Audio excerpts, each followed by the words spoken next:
Many people today live with a quiet leaning inside them. Not something you can see, but something you feel, a gentle habit of waiting for others to decide, to approve, to make things feel safe. We do this to stay connected, to avoid mistakes, to feel protected. But over time, this small leaning slowly makes us forget how to stand on our own. There was a man named Michael who lived in a quiet neighborhood where the evenings came softly, like a gentle hand closing the day. His house was plain, his work was ordinary, and his life looked stable from the outside. People would say, "He is lucky. He has good people around him." And he did. He had a brother who gave advice quickly, a friend who always had an opinion, a mother who worried and guided, and co-workers who were willing to help if he asked. When a decision came, Michael rarely stood alone with it. He would call someone, explain the situation, listen, and then follow the strongest voice. At first, this seemed responsible.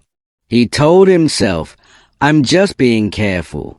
I'm just learning from others. I'm just not being stubborn."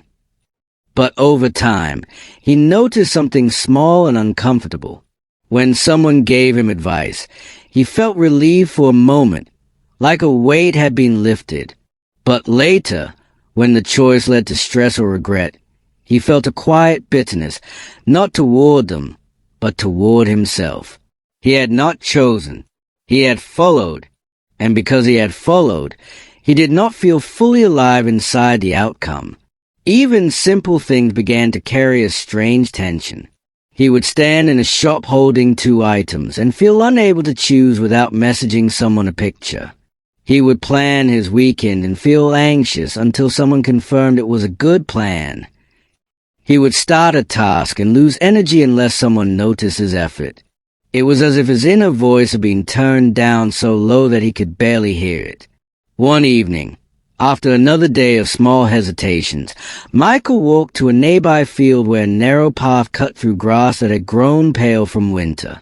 The sky was calm, and the sun was slowly lowering, turning everything softer, less sharp. He sat on a low stone near the path and watched birds settle into the trees. A little later, an older man passed by, carrying nothing but a small cloth bag.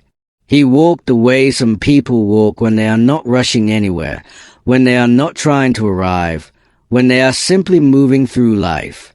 The old man paused for a moment near the stone, as if the quiet had invited him to stop. He looked at Michael, nodded once, and sat a short distance away, not too close. They were silent for a while.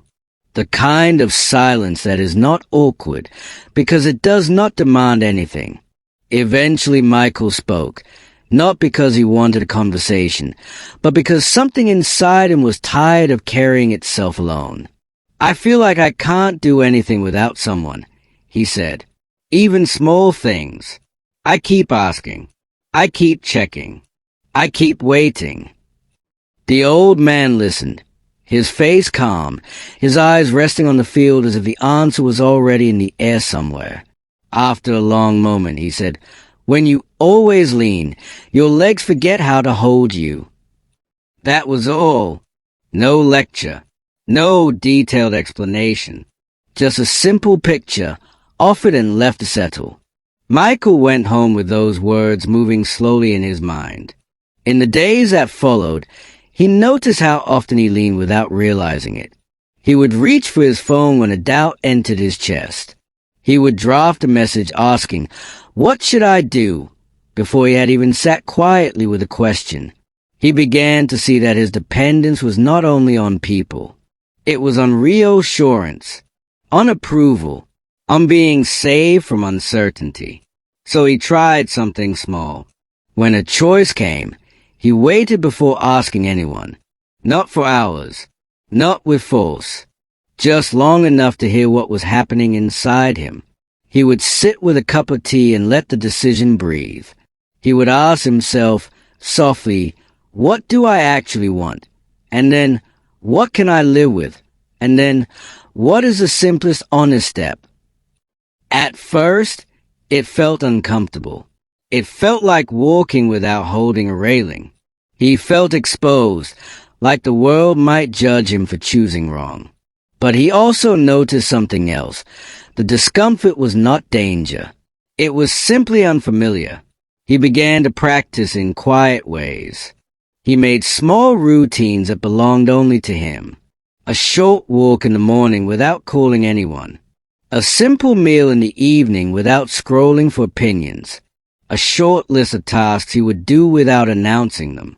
He started sleeping on time, not because someone told him to, but because his body deserved it. He began to say no to a few requests, not with anger, but with clarity, as if he was finally speaking for the part of him that had been silent. Slowly, his mind became less crowded, not because life became easy, but because he was no longer bringing a committee into every moment. He was learning to stand with himself. He was learning patience with uncertainty. He was learning discipline, not as punishment, but as steadiness. He was learning balance, not between people, but between his own needs and the world's noise. Weeks passed, and one evening he walked again to the field. The old man was there, sitting in the same quiet way, as if time did not trouble him. Michael sat on the stone and watched the sunset with him. After a while, Michael said, "I still ask sometimes. I still lean sometimes. But I can feel it now, and I can come back." The old man nodded once, almost like a small approval, but not the kind Michael used to chase. More like recognition. Then the old man stood, adjusted his small bag, and walked away without another word. Michael stayed and watched the light fade, and he understood something in a calm, ordinary way.